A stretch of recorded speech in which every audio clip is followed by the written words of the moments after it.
Hello, everybody, and welcome to another episode of In the Wee Hours. It's me, as always, sometimes referred to as Beelzebub, but you can call me Darlin, LA Shadow, Taylor, and always joined by my illustrious co host. It's Sean here. Uh, Guy who is here present. Uh, The other one? the other one, illustrious other one. Um, uh, if someone can define that, put it in the comments, please. Um, all So right. what album are we talking about today, Sean? Let's get right into the meat of this because there's not much meat to chew on. Yeah.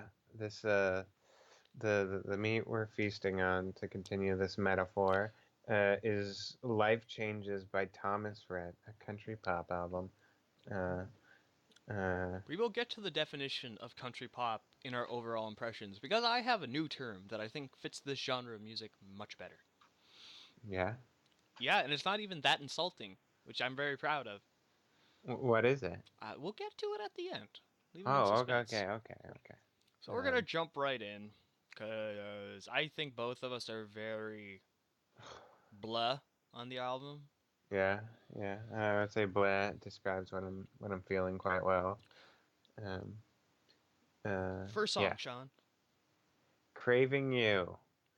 featuring It's Maren Morris. Is Or that a what? real I don't know if that's a real person. It doesn't feel like a real person. Um, uh, Morris is such a fake person name. Yeah, no, Marin is. Like I've never heard that name. You never heard of Marin 5? No, I haven't. I I hate when you no sell my jokes. Uh, you constantly get no souls. I Uh, know. it's. Fucking Brock Lesnar over here. I'm just telling the truth. I have no idea who the fuck that is. Maroon Uh, 5? Marin 5? oh shit. Oh yeah, God. I no sold your joke because I didn't put in the effort to get it. God damn it. Um.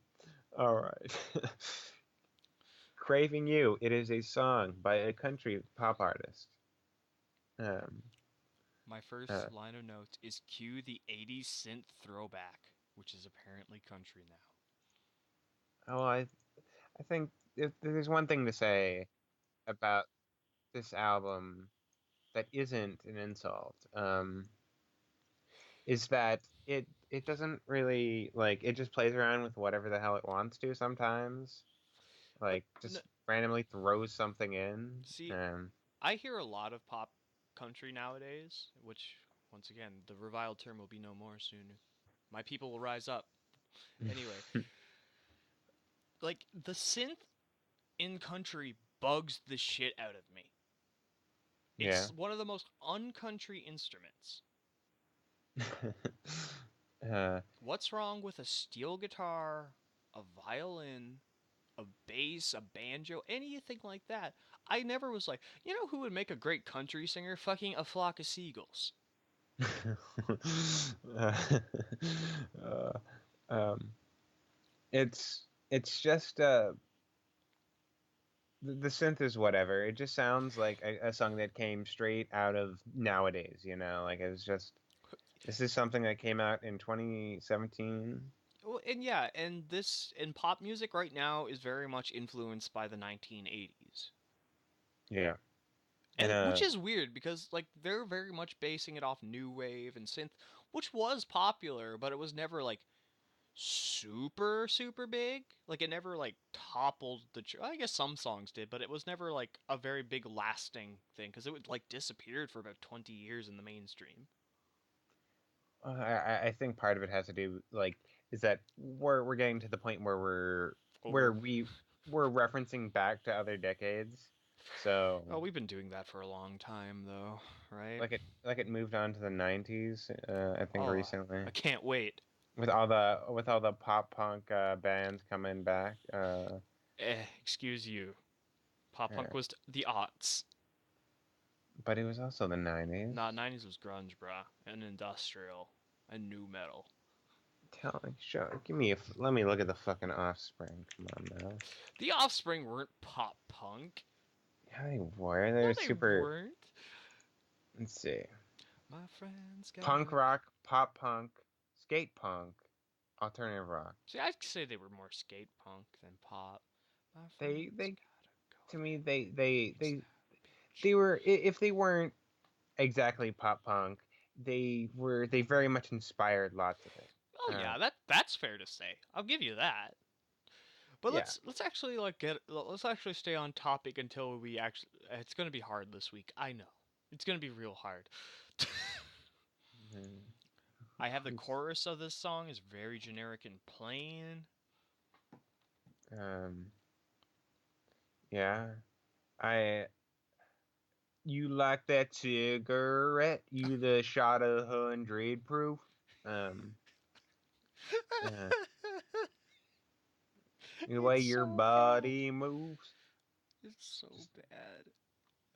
he's just such a specific man. How your body moves. Here's the thing. I was very curious while I was listening to this if he was just putting on a southern accent because lots of country singers do that now, even when they're not from the south. They just put on a country accent because that's the Uh, only thing that makes this album a country album is the I I accent. don't I don't think so. But if so, there's something hilarious. I guess I'll talk to. I'll say it. So on his fucking his it's his father, right? On track number 4. I have no idea if it's his Well, father. it's the part where he's saying like I'm on a track with my dad. Isn't that weird? You don't remember that? No, I mentally have blocked this from my mind. It's okay. So drink a little beer. If the fucking doesn't matter if we skip around. It's like No, this. no. We'll get to it. We'll get to it. No, no, no. It's important to talk about it now All because we're right. talking about the fake Southern accent. Uh, drink a little beer is generic drinking anthem for uh all the little folks in the towns. Uh, All the young like out of school kids. Not even out of school kids because in Drink a Little Beer, the line that made me want to fucking wait, is it this song? Oh, yes. I did say that. I actually wrote down the note bang my head in a wall for drink a little beer because this is the most in my opinion loathed type of country song. The auto-tune yeah. fucking sing-along. Fuck me. Is there an auto tune part? Yeah, I there totally is. forgot. Okay. During the What? chorus. It's yeah, a generic drink beer song. And on the at the end of the song, there's a little section which I thought was its like own track, but it's this short little thing where it goes from sounding like this pop country weirdness to to like having live instruments, and he says, "Oh, it's weird having my dad on the track." Um, uh, and he says, and he's 50, and then his dad says, well, I'm 47. And it's just such a weird thing, and it lasts for like 10 seconds. It's just Like, weird.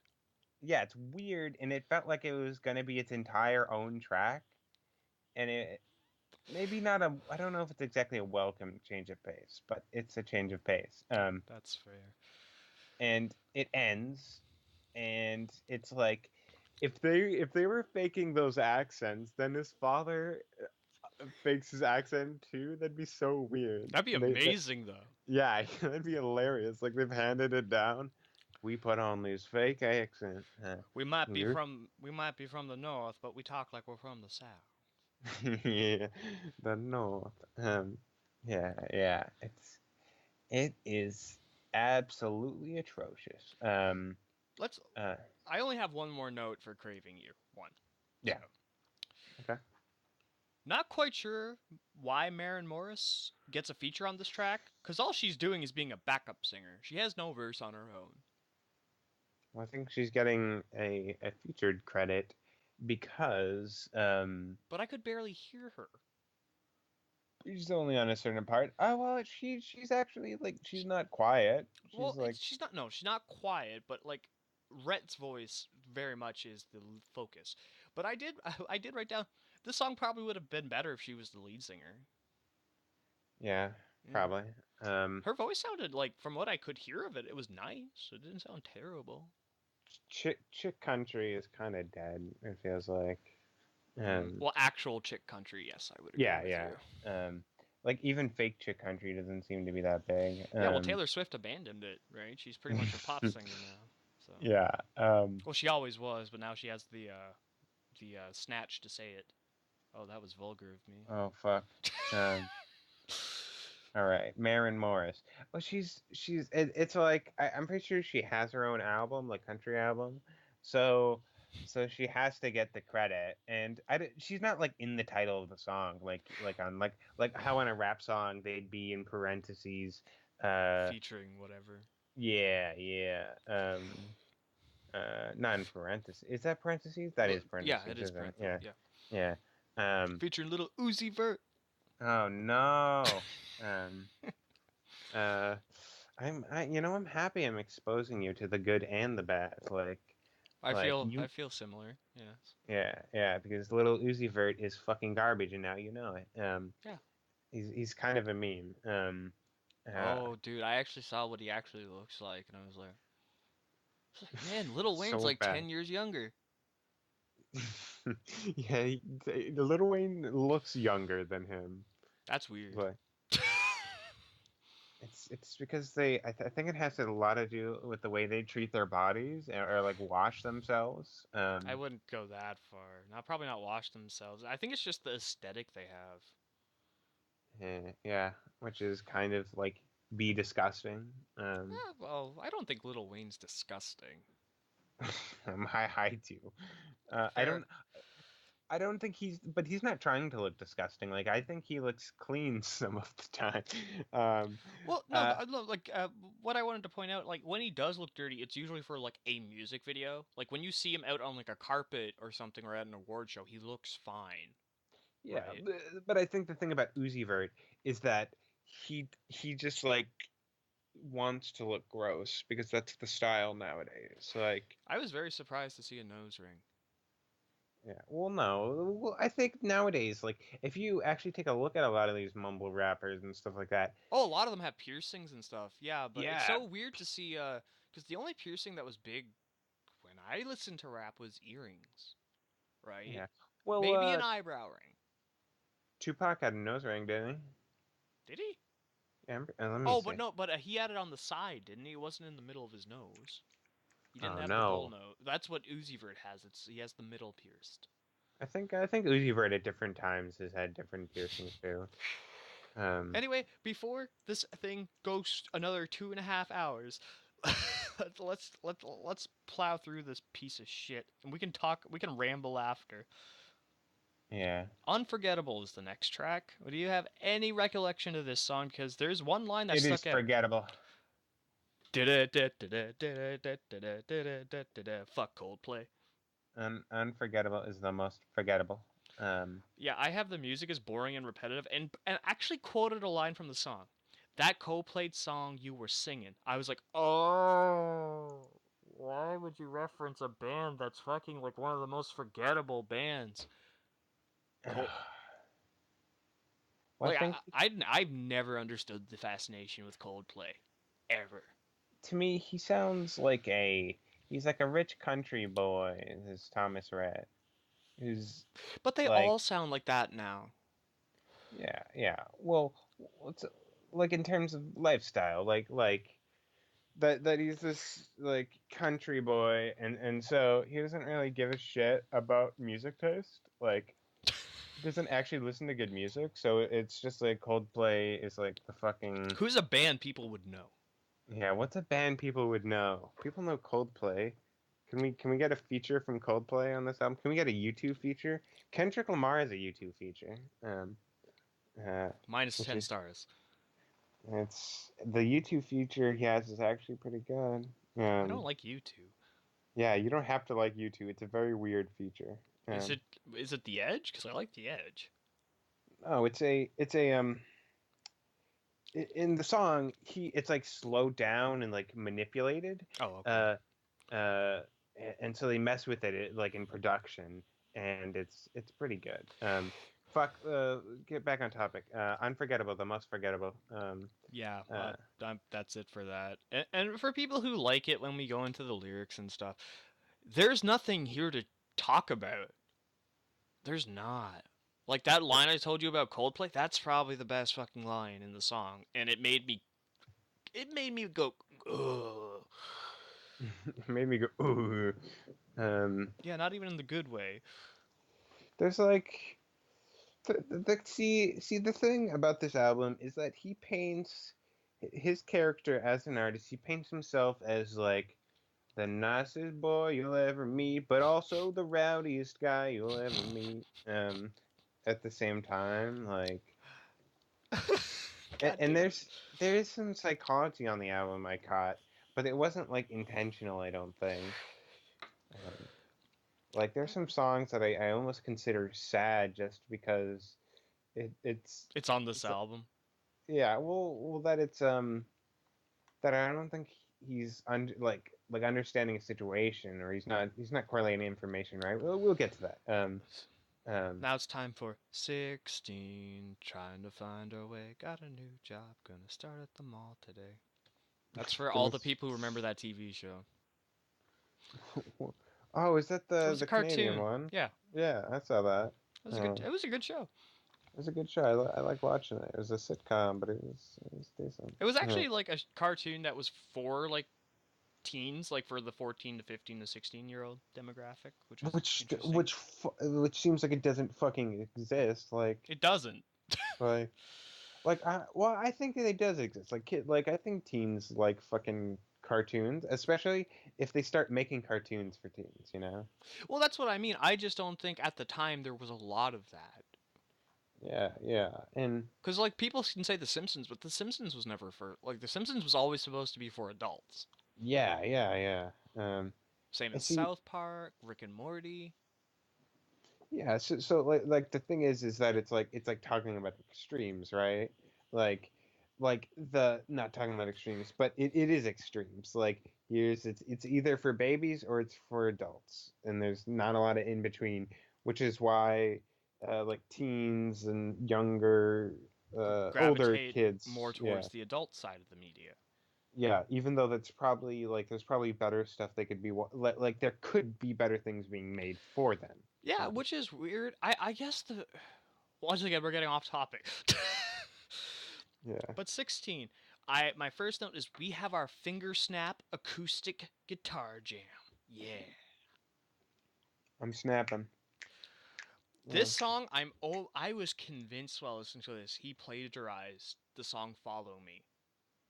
I don't know that song. Follow me and everything is alright. I'll be the one to tuck you in at night.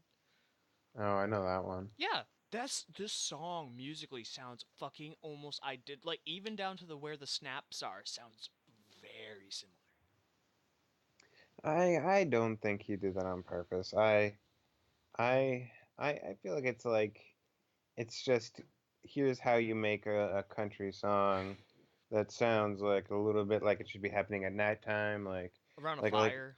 yeah, around a fire, sun is setting, like or like everybody's like it's like country boys in the back of their truck and they're like holding their Yeah, girls and going back and forth. but the song Uh, I just sang an excerpt of is so much better for that than this song. well, see, Even with pe- me singing it people see what people listen to are is the things shit. is shit and the things that are new, Are even if they aren't shit. even if they aren't new. Like the song isn't new, but it is new, so Well, give a I guess if listen you've to it. never heard this type, like I said, like as soon as I heard this, that's the song that popped into my head. Probably because it's the first time I've ever heard that type of song. Okay. Like, Uh, it's like with the first time you hear a band, like that's who you might associate with that genre, even yeah, though they're yeah, not the ones who invented it. yeah. Uh, Fuck this song, man. I literally wrote another generic song that sounds like it actually stole from a good song.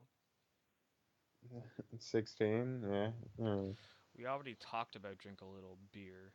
Drink a little beer, drink a little beer, drink a little beer. Um, Oh Jesus. Drink a little beer, as it goes. Got a Tennessee girl, a rocky top breeze, and a big old yellow Beer. beer.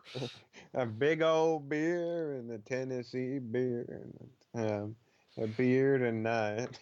Oh, here's that stereotype you were talking about, though. A bunch of down home boys and some blue jean girls kicking up the dirt and shooting out the lights. Life can be an old briar patch. Gotta dance your way through it sometimes.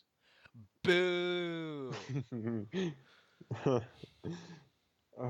right, all right. Let's move on. It's a beer song. Beer. Marry Me is the next song. This one, this one was the first time I saw something that I didn't expect. I agree with you, actually. This fucking song's concept. I I like. actually really like it. I actually like the concept of the song. I'm not a big fan of the song itself, but I like the idea of it. Yeah. Especially if this is a true story, which I um doubt it. I doubt it. Yeah. Dude, he has another verse on a song about adopting a Ugandan child. So, That was the other that when I said I was telling him like there's two plot twists on this album. The plot twist is on this song, and the plot twist being that it sounds like it's going to be about his wife and how he married his wife. Because he talks about early in the album about like marrying, like having a wife.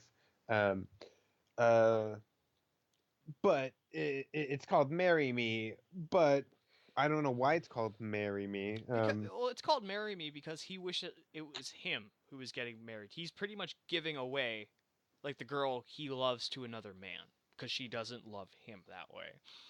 Uh, Like, yeah, like I said, this is a very interesting idea in country. I say that term very loosely. Music, like I've heard ideas like this in the 2000s emo scene, like the "Why Isn't It Me" type song. yeah, But this is very rare in this line of music, and I was fine with this song. This song yeah. probably Me saved too. this album from being a complete fucking waste. This isn't my favorite, but it saved. It was a nice little That's break that's from the something to genericness. say, right? Like that Yeah, it's okay. Like for this album, if a song's okay, then that's something special. Um, uh, yeah, yeah, I really like the concept. Like it seems like it's that Thomas Rhetts is marrying this girl, but we realize that he's just sad because he didn't marry her, and the plot twist comes in one line near the end of the song, and it works. Um, the line of her. It wasn't only her father giving her away. It was yeah, me as well. Which like that's the first time you pick up on what the song's about, which is interesting. Like I said, it's interesting. it's the only key really. That's when that's like the That's when entire